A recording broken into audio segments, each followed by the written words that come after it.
Profeta que não tinha sobrenome, não tinha uma família, não era um profeta que profetizou sobre reis que foram vitoriosos, não foi um profeta que fez grandes diferenças no Velho Testamento, não ungiu ninguém para ser rei de Israel.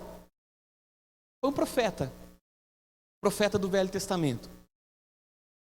Esse texto de Abacuque, ele nos leva a algumas reflexões que eu queria compartilhar com você bem rápido nessa noite, sobre desabafo.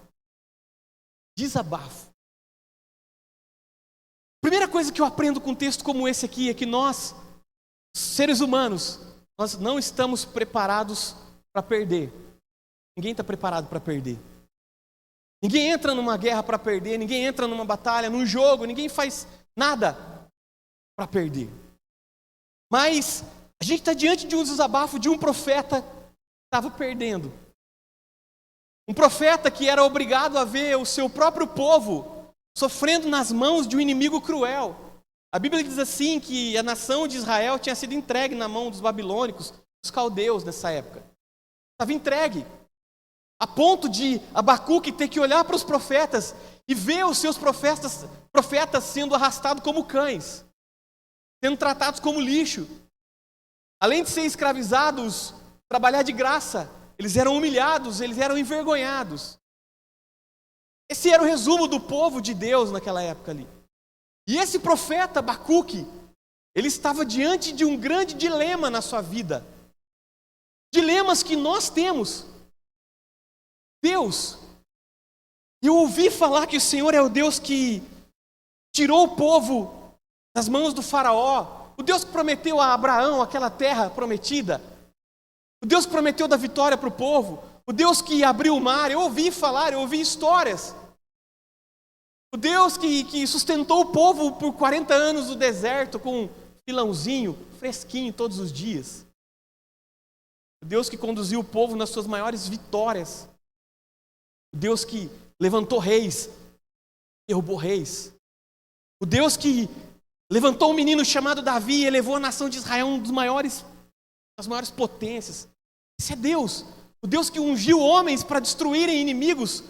O Deus que levantou um homem chamado Gideão, falamos semana passada dele aqui. Com 300 homens derrubou mais de 135 mil soldados inimigos.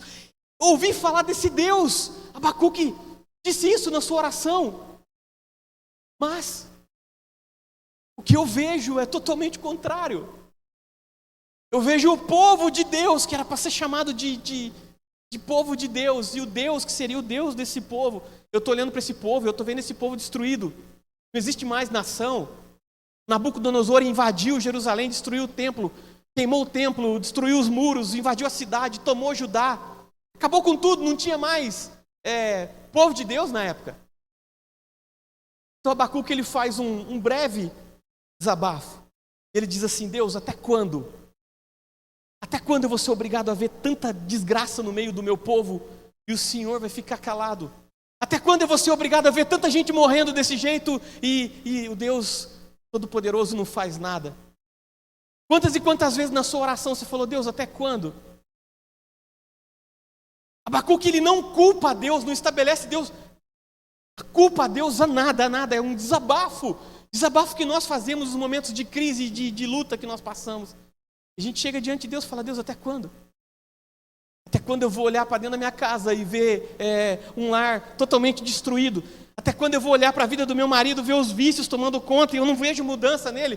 Passa ano, entra ano. Deus, até quando? Eu vou na igreja todo culto, até quando? Até quando eu vou viver essa frustração na minha vida profissional? No meu ministério que não deslancha, até quando? Quantas e quantas vezes, irmã, você olhou para dentro da tua casa e disse: até quando eu vou viver dessa maneira? Abacuque estava cansado, mesmo que o ser humano não está preparado para perder, mas Abacuque cansou de perder, ele não aguentava mais. E ele chega diante de Deus, desabafa: Deus, até quando eu vou viver casamento infeliz? Sabe, irmãos, a gente não pode entregar para Deus um relacionamento à base de interesses. A gente não pode ser uma noiva interesseira. Deus é Deus. quanto eu vejo o lado bom de Deus. Deus é Deus. Nós adoramos uma porta aberta. Mas quando a porta se fecha, a gente bota a culpa até no diabo. E nem foi ele que fechou, talvez. Sabia que tem vezes que a gente culpa o diabo porque ele fecha uma porta e ele fala, não fui eu, foi ele. Briga com ele, eu que abri. Às vezes o diabo fala, foi eu que abri para ti. Deus vai e fecha. E a gente olha para Deus e fala, Deus, era tudo o que eu queria, mas não era da vontade dele. Até quando? Até quando, irmão, a gente vai viver sendo uma igreja que as nossas maiores preocupações são as luzes, os telões de LED? Até quando a gente vai ser uma igreja preocupada com tantas e tantas coisas e vai se esquecer daquilo que um dia Paulo chama menino, eu esqueci o nome dele agora na Bíblia. Timóteo, a igreja é isso. Atender viúva, atender pobre, atender os necessitados, um lugar de adoração. Quando? Abacuque cansou de perder. De repente você veio para esse culto nessa noite cansado de perder. Talvez essa semana você tenha feito essa oração, Deus, até quando? Até quando eu vou olhar ao redor da minha vida e todas as portas fechadas? Abacuque, ele sobe no alto de uma torre. Ele olha tudo o que estava acontecendo ao seu redor e ele diz, até quando eu vou viver vendo morte, destruição, desgraça no meio do meu povo? Nós não estamos preparados para perder. A gente adora ir numa maternidade visitar um nenenzinho que nasceu, né? Mas odiamos enterrar alguém. E não estamos preparados para isso. E às vezes, pode ser que seja necessário fazer um exercício. Você já parou para pensar, se você perdesse hoje pessoas que você mais ama nessa terra, como que Deus estaria na sua vida? Hoje, se você perdesse um filho, uma esposa, uma mãe, um pai, aonde Deus entraria nessa história? Será que Ele continuaria sendo o teu Deus? Eu vi um vídeo, postei numa rede social essa semana que me fez chorar bastante. Um menininho de 5 anos. Só não trouxe esse vídeo aqui para não causar, mas menininho de 5 anos que havia falecido num acidente de trânsito lá nos Estados Unidos, Carolina do Norte. E o vídeo mostra assim, menininho caminhando para que os seus órgãos fossem doados. Irmãos, 5 anos. A filha tem 5 anos. A mãe debruçada na cama, abraçada com o filho. O menininho com a máscara do Homem-Aranha. Quando? Eu comecei a ver aquele vídeo assim. Os funcionários do hospital, eles fizeram um corredor.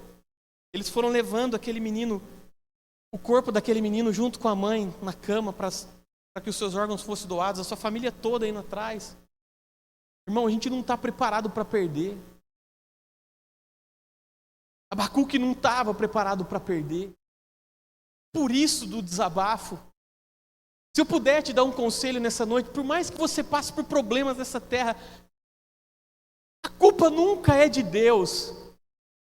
Mas às vezes o desabafo faz bem. Mas você não precisa desabafar numa rede social, você não precisa desabafar para ninguém. Você pode fazer como ele fez, o que a Bíblia nos ensina, entra no teu quarto, tranca a porta, e é ali que o sobrenatural acontece. Nós não estamos preparados para perder. Mas sabe o que Deus, quando Deus olha esse desabafo, Deus diz para ele assim, não tenho o que eu fazer, meu amigo. Se prepara para os piores dias. Existem 3 respostas que nós recebemos de Deus quando chegamos diante dele. Primeiro é o sim. Nós adoramos o sim. Estamos sempre preparados para o sim de Deus. Deus pode também dizer não. A gente não se prepara para o não. A gente emburra. A gente fica bicudo com Deus também. Já ficou emburrado com Deus? Bravo com Deus? Já, né? Deus. Está tudo caminhando bem. A gente não prepara para ouvir o não de Deus. Mas o não é a pior resposta. A pior resposta é a terceira, quando Deus fala sim, mas não agora. Espera, ainda não é a hora. Deus leva Abacuque para um lugar e diz para ele assim: Abacuque, tudo que você ouviu é verdade, a promessa está de pé. Os inimigos vão cair. O povo de Deus vai voltar para Sião cantando cânticos de alegria e de vitória. Eu vou trazer esse povo de volta, mas não agora. Deus diz para ele: meu amigo, prepare-se para os piores dias. Será que a gente consegue se preparar para o pior? Se nós tivermos a maturidade de conseguir se preparar para o pior, a gente não vai sofrer. Já parou para pensar nisso? Quando você tem uma dorzinha no pé, você se prepara, fala: eu vou morrer. Não é uma unha encravada, passa tão leve. A pior coisa é quando você coloca uma expectativa boa numa coisa e você se frustra. Deus não deu esperança falsa para o profeta, não, irmão. Deus não levantou ninguém para falar com ele, entregar uma chave de não sei o quê. Deus não chegou para ele e falou: Abacuque, você vai se levantar para destruir os teus inimigos. Não, Deus não falou nada disso para ele. Deus não falou o que ele gostaria de ouvir. Deus leva ele para um lugar e mostra algumas coisas e diz: cara, se prepara para o pior. Porque ainda não é chegado o tempo, ainda não é a hora. A vitória vai chegar, a vitória vai vir, ainda não é a hora. Talvez você chegou para esse culto diante de uns dilemas que você tem enfrentado na sua vida, em alguma área que está te cercando, está tirando a tua paz, está te jogando crise de ansiedade, está te jogando preocupações. Eu queria que você olhasse para todos esses dilemas da sua vida hoje, seja na tua família, no teu trabalho, aonde for, na tua escola, com os teus amigos. Eu queria que você olhasse para esses dilemas hoje, entregasse nas mãos daquele que pode todas as coisas. Coloca tudo diante dele. Coloca diante do Senhor. Sabe o que esse texto me ensina? Nós não estamos preparados para perder, mas se prepara para os piores dias. Aceite as perdas, mas supere. Eu aprendi uma coisa, irmão, ao longo do tempo, que o sentimento, ele não cura sentimento.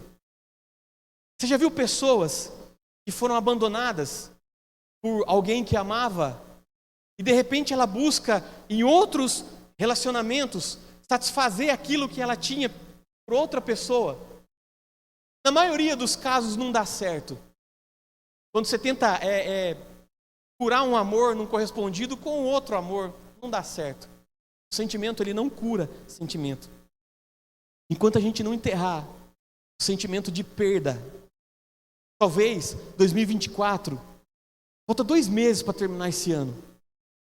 Pode ser que 2024 não aconteceu nada daquilo que você esperava que tivesse acontecido quando nós passamos pelo culto da virada. Pode ser que tenha sido um ano em que você perdeu tantas coisas. Um ano de perda. Mas talvez seja preciso enterrar o sentimento de perda, para que novas conquistas nós tomamos posse delas, para que novas conquistas venham sobre a nossa vida. Um tempo novo. Foi isso que Deus disse para Abacuque. Eu vou falar para você daqui a pouquinho. Eu tenho coisa nova, Abacuque. Eu tenho um tempo novo, não é agora, mas calma. Tem uma música tão linda que eu gosto dessa música. Calma. Não se desanime, tenha calma. Eu dedico esse refrão para a sua alma. Os que não gostam do worship conhecem a música. São do worship. Bom, calma. Eu estava dizendo para Abacuque assim: espera um pouquinho, mais alguns dias, mais algumas semaninhas, alguns meses. Calma que o tempo vai chegar. Só que nós estamos diante de tragédias. Deus estava dizendo para ele assim: esquece um pouquinho do que passou. Deus leva o profeta a um lugar lindo. Deus mostra algumas coisas para Abacuque que depois ele tomou outra atitude Deus diz para ele assim: esquece o que passou, eu sou o Deus que fez tudo isso que você sabe. Você não viveu, mas você ouviu falar, eu sou mesmo esse Deus. Eu fiz tudo isso. Espera, esquece. Eu vou fazer coisa nova. Coisa nova. Eu queria profetizar isso sobre a sua vida nessa noite, irmão. Se você crê, você recebe isso em nome de Jesus. Deus vai fazer coisa nova ainda esse ano. Coisa nova ainda na tua família, no teu ministério ainda esse ano, viu? Deus vai fazer coisa nova. Mas pega aquilo que ficou para trás. Faça uma borracha, esquece. Se prepare para novas conquistas. Deus diz para ele assim: se prepara. A promessa vai se cumprir, mas enquanto ela não se cumpre, vai acontecer algumas tragédias aí. Eu me lembro que, eu acho que tem alguns aqui que são dessa época. A minha mãe, ela costumava me corrigir no passado. Os pais do passado corrigiam os filhos. Eu lembro que a minha mãe, por diversas vezes, ela ia numa árvore que tinha na frente de casa. Já pensei em podar aquela árvore, mas nunca podia. Pensei em tirar aquela árvore dali, que a outra árvore era um pouquinho mais longe, daria tempo de eu correr. Aí não tinha como correr, senão eu apanhava pela arte porque correu, né? Eu lembro por diversas vezes, minha mãe saindo de casa, no fundo da casa da minha avó, ela atravessando uma vielinha, aí na árvore. Minha mãe pegava a famosa varinha. Todo mundo falava que era varinha de marmelo. Não sei se é essa varinha ou não, é essa mesmo. Irmã Iraci. Minha mãe me corrigia. Diversas vezes eu tive correção. Apanhei. Posso dizer para você, sim, ela não está aqui, eu posso falar. Eu devo ter apanhado umas 2 ou 3 vezes só. O resto foi tudo tentativa de homicídio. Exatamente. Sabe o que é mais interessante? A minha mãe, ela tinha todo o trabalho de ir subir na árvore, pegar a varinha mais grossa do galho da árvore e ela... Sabe o que ela fazia depois? Depois de corrigido o problema, ela pegava aquela varinha, ela quebrava aquela varinha, jogava no lixo. Sabe por quê? A vara da correção, ela servia somente para aquela correção. Depois não tinha mais utilidade nenhuma. Depois não servia mais para nada. Hoje eu consigo entender o porquê que a minha mãe quebrava aquela varinha. O povo de Deus estava passando por um período de correção do próprio Deus. Você é pai, você corrige teu filho porque você odeia ele? Não, porque você ama ele. Nós só corrigimos porque amamos. Deus corrigiu o seu povo porque amava aquele povo incondicionalmente. Israel era um povo que vivia numa montanha russa. Uma hora estava bem. Deus levantava um profeta, livrava a nação dos inimigos. Todo mundo celebrava. Opa, vem um Gideão. Glória a Deus pelo Gideão. Passava um pouquinho de tempo, eles começavam a pegar outros deuses, jogavam para o meio do povo. Começava a adorar outros deuses, a ponto de um dia, Deus levanta Moisés para livrar o povo. Moisés sobe no monte, fica por alguns dias. Quando Moisés desce do monte, tem um bezerro de ouro, o povo está lá adorando. Chega um momento que Deus se cansa. Então Deus resolve corrigir o povo a quem ele amava, para trazer aquele povo correto de volta para casa. E vai ter um dia, Deus, eu não sei se fosse nos dias de hoje, irmão, Deus ia olhar para Abacuque, contar a história para ele, falar: profeta, vem aqui, calma, que eu vou quebrar a varinha. Calma, que o Nabucodonosor, a Babilônia, os caldeus, é a varinha que eu estou usando para corrigir vocês. Mas eu vou quebrar. Eu vou destruir. Vitória, ela vai acontecer. Era só uma correção. Deus amava tanto aquele povo, irmãos, e no pior período desse povo, que era esse período de escravidão, Deus levanta 3 profetas. Deus bota um menino chamado Daniel, lá no palácio do rei. Levanta aquele menino. Exalta aquele menino no meio do povo. Faz com que seu nome seja conhecido no meio do povo. Deus pega um outro profeta chamado Jeremias. Fala: Jeremias, você vai ficar em Jerusalém e Judá. É aqui que você vai profetizar. Só que Jeremias, você não vai profetizar qualquer coisa. Você vai profetizar o quê? Arrependa-se, arrependa-se, arrependa-se. A maioria das suas profecias ele não viu serem cumpridas. Deus levanta Jeremias para profetizar no meio do seu próprio povo. Foi preso, ameaçado de morte várias e várias vezes. Mas Deus estava corrigindo um povo a quem ele amava. E Deus levanta um outro profeta chamado Ezequiel. Irmão, Ezequiel. Deus pega Ezequiel, coloca Ezequiel na beira do rio que cruzava a Babilônia e diz: Ezequiel, é aqui que você vai estabelecer a maior escola de profetas da história. E ali começa a sair gente profetizando por todos os lados. Deus pega Ezequiel e eleva Ezequiel a construir grandes coisas naquela geração. Deus encontre nessa noite aqui vários e vários Ezequiéis, Jeremias, Daniéis. Tem um Daniel aqui, uma Daniela, né? Mas que Deus levante vários e vários Daniéis para profetizar numa nação perdida, corrupta e suja, como nós estamos vivendo no meio do nosso povo. É você, é a igreja, é o povo de Deus que Deus quer levantar nessa terra para trazer a salvação. Mas nós passamos por lutas, dificuldades maiores do que nós, do que as nossas próprias forças. Tem um dia que Ezequiel chega diante de Deus cansado. Ezequiel deve ter dito as mesmas palavras de Abacuque: Deus, até quando? Já falou para Deus alguma vez: Senhor, eu não aguento mais. Não aguento mais. Ezequiel chega diante de Deus e diz: Deus, eu não aguento mais. Quando? O que Deus faz com ele? Deus segura nas mãos de Ezequiel. Para ele assim: vem aqui. Vem aqui que eu vou te mostrar o que eu vou fazer. Deus segura nas mãos dele. Leva Ezequiel em visão, arrebatado. Deus leva Ezequiel no vale.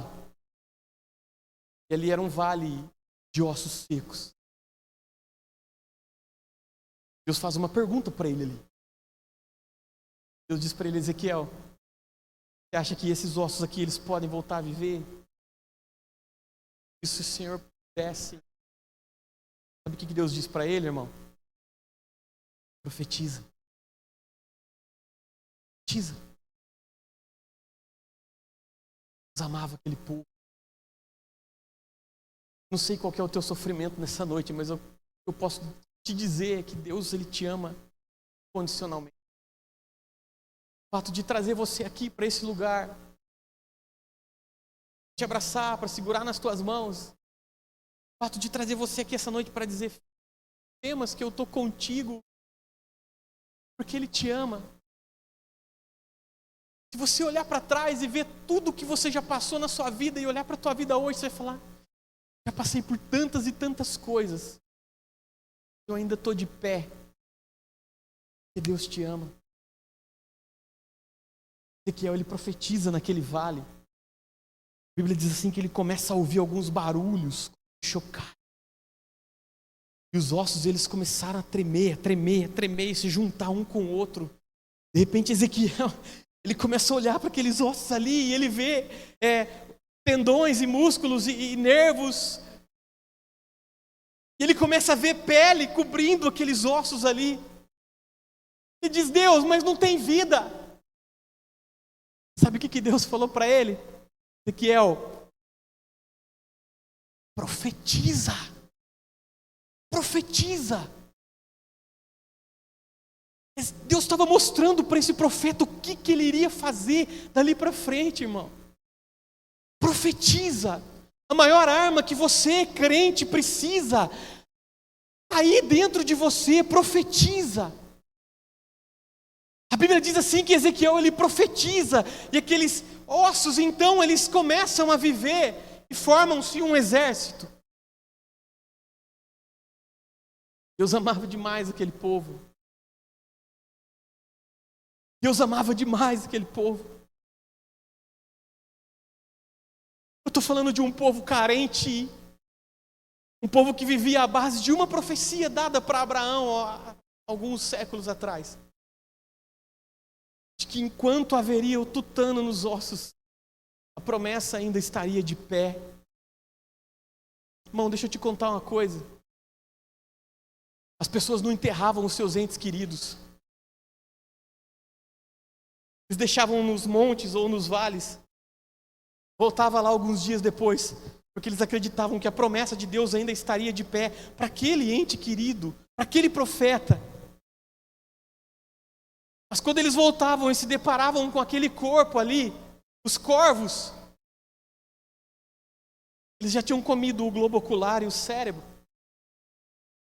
Mas eles ainda acreditavam que a promessa ainda estava de pé, que os ossos estavam firmes. Alguns dias depois eles voltavam lá e olhavam para aqueles profetas, para aquelas pessoas ali.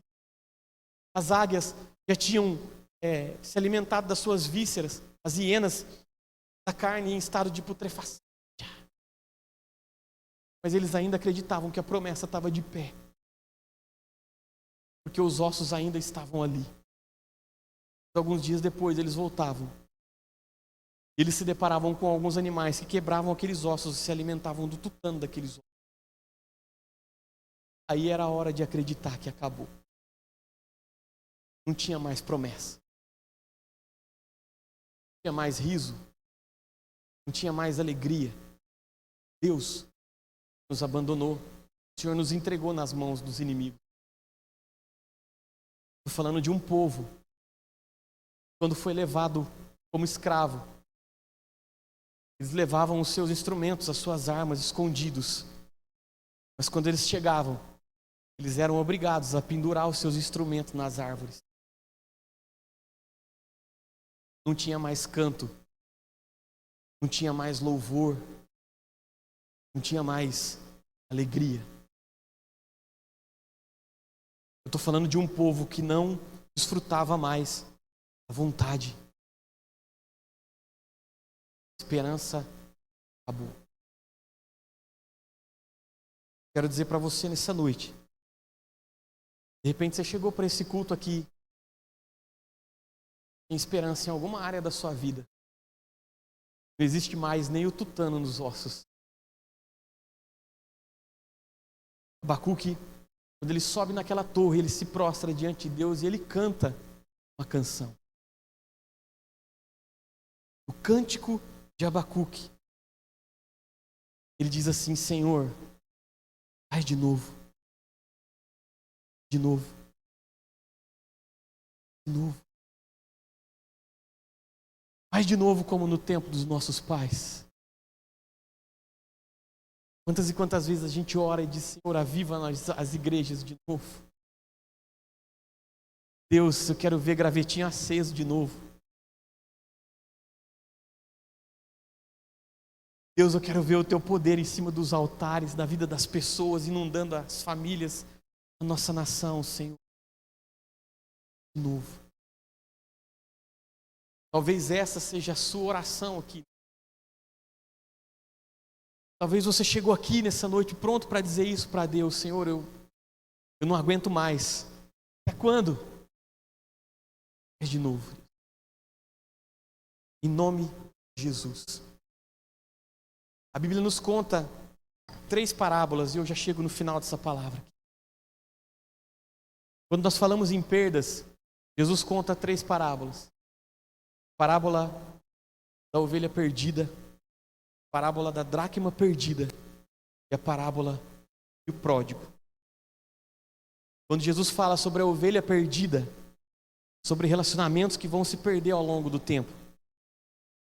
Ao longo do tempo nós vamos perder alguns relacionamentos. Infelizmente, alguns relacionamentos que eles não vão voltar mais, se perderam. Sabe o que é preciso fazer, irmão? Sacudir a poeira. Olhar para frente para novas conquistas. Quando Jesus fala da dracma perdida, Ele está falando sobre finanças. Tem dinheiro que você perdeu que não vai voltar mais. O carro que a gente perdeu não vai voltar mais. Eu tive em 2019 um carro que roubaram, não tinha pago. Ele não vai voltar mais. Sabe, eu lembro quando roubaram meu carro, eu não tinha seguro. Faltava mais de 20 mil para eu pagar aquele carro. Pagava uns R$1.000 por mês e não tinha como. Sofria para pagar aquele golzinho. Eu me lembro que quando, 15 dias antes da Esther nascer, a gente saiu de uma lanchonete.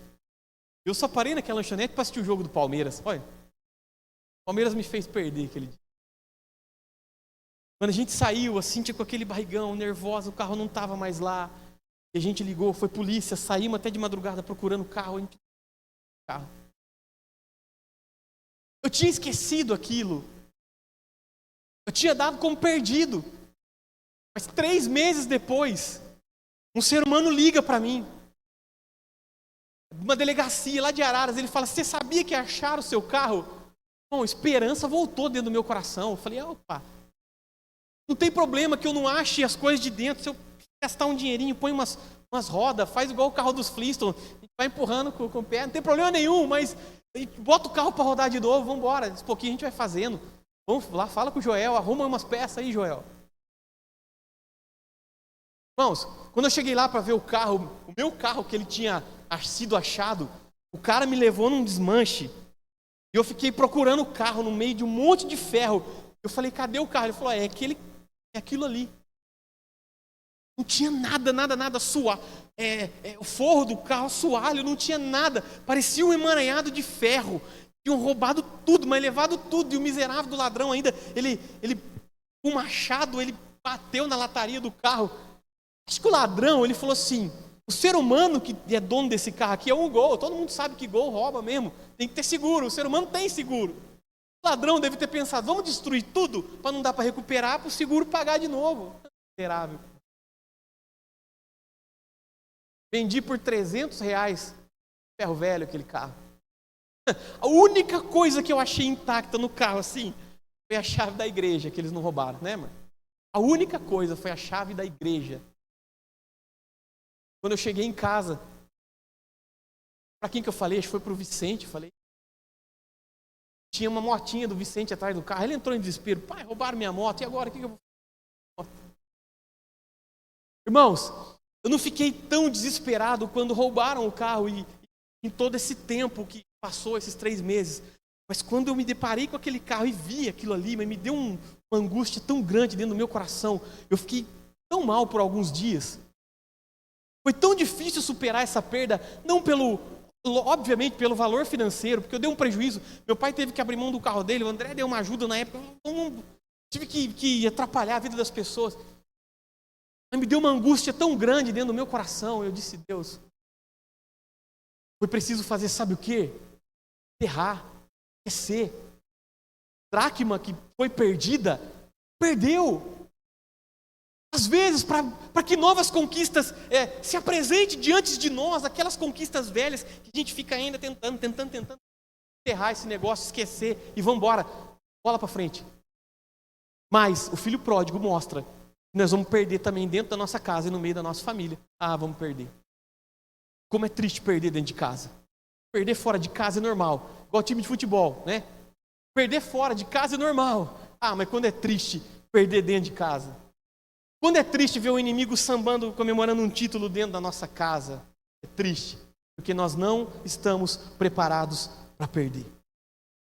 Mas deixa eu te dizer uma coisa nessa noite. Você chegou aqui, olhou para o ano de 2024 inteirinho, fez uma retrospectiva agora. Você falou: nossa, eu perdi tanta coisa em 2024. Eu quero profetizar sobre a sua vida nessa noite em dobro. Antes de terminar o ano. Antes de 31 de dezembro de 2024, às 11h59, novas conquistas virão sobre a sua vida, sobre a sua família, em nome de Jesus. Você crê nisso? Você está disposto então a deixar aquilo que passou? Você está disposto a passar uma borracha? Obviamente que não esquecer pessoas que se foram, porque perdas que nós sofremos dentro de casa, que pessoas que se foram nos deixam marcas e saudades. Deixa sim. Você tem todo o direito e dever de sofrer a dor do luto, mas você tem a obrigação de continuar vivendo, porque Deus está te dando vida, Deus está te dando saúde. Você já olhou para o espelho hoje, viu que não tem nenhum aparelho, nenhum fio no teu corpo, irmão? Você respira. Esquece o que passou. Mesmo que seja tão difícil isso, esquece o que passou. Eu encerro essa minha palavra nessa noite profetizando sobre a sua vida.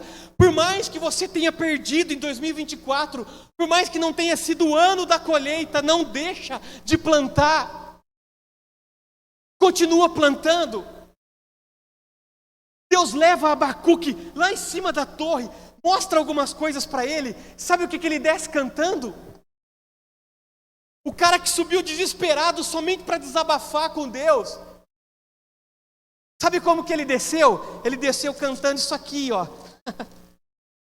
Ô irmão, olha só, que sobrenatural. Abacuque desce da torre com as folhinhas da música que ele escreveu, dizendo assim, ó: mesmo que não floresça a figueira e não havendo uvas nas videiras, mesmo não faltando safra de azeitonas e não havendo produção de alimentos. Não sei o ritmo da canção que Abacuque escreveu, mas ele escreveu isso aqui. Ele desceu cantando daquela torre, dizendo assim, olha, mesmo não havendo produção de alimentos nas lavouras, nem ovelhas no curral, nem bois nos estábulos. Sabe o que Abacuque está dizendo aqui?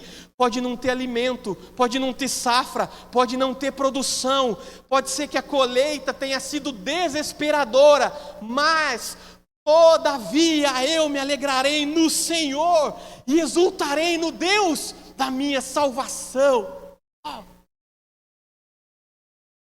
Não deixa de plantar por uma colheita que você não conseguiu colher. Deus leva Abacuque num lugar sobrenatural. Sabe o que Abacuque desce daquela torre pensando? Opa, os animais estão todos mortos, espera aí. Não tem mais ovelha nos currais, não tem problema, amanhã eu vou lá, eu vou comprar mais um bezerro, eu vou botar aqui, eu vou pegar mais uma ovelhinha, eu vou botar nesse curral. Não tem problema que está todo mundo falando para mim, não planta que você não vai colher, não planta porque não tem futuro, não tem esperança, não tem expectativa, irmão. Nada contra a correnteza, continua plantando num tempo difícil que você vai colher, Amém? Eu creio no Deus da minha salvação. Se você puder abrir a tua Bíblia comigo no Salmo de número 126. Salmos de número 126. Eu encerro essa minha palavra nessa noite. Gostaria de orar com você. Salmos de número 126. A Bíblia fala exatamente sobre esse povo. A Bíblia fala exatamente sobre esse povo. Se o André puder colocar aqui para mim, Salmo de número 126. Conhecido como um cântico de peregrinação. Olha lá. Quando o Senhor trouxe os cativos de volta a Sião, foi como sonhavam por esse dia. Então a nossa boca encheu-se de riso e a nossa língua do quê? De cantos de alegria. Até nas outras nações se dizia: o Senhor fez coisas grandiosas por esse povo. Sim, coisas grandiosas fez o Senhor por nós, por isso estamos alegres. Senhor, restaura-nos, assim como enches o leito dos ribeiros no deserto. Aqueles que semeiam com lágrimas, com cantos de alegria colherão. Aquele que sai chorando enquanto lança semente, pode ser que essa é a tua vida hoje. Saiu de casa chorando, lançando tua sementinha. Olha lá, você vai voltar com cantos de alegria, trazendo seus feixes. Irmão, isso é profético. Isso é profético sobre a sua vida nessa noite. E se você crê, eu queria pedir para que se você pudesse colocar de pé no teu lugar. Se você crê, se você estiver disposto a viver um tempo novo de Deus na sua vida, na sua família. Você está disposto a olhar para dentro da tua casa? Você está disposto a olhar para dentro da tua casa? E se esquecer daquilo que causou dor e tristeza?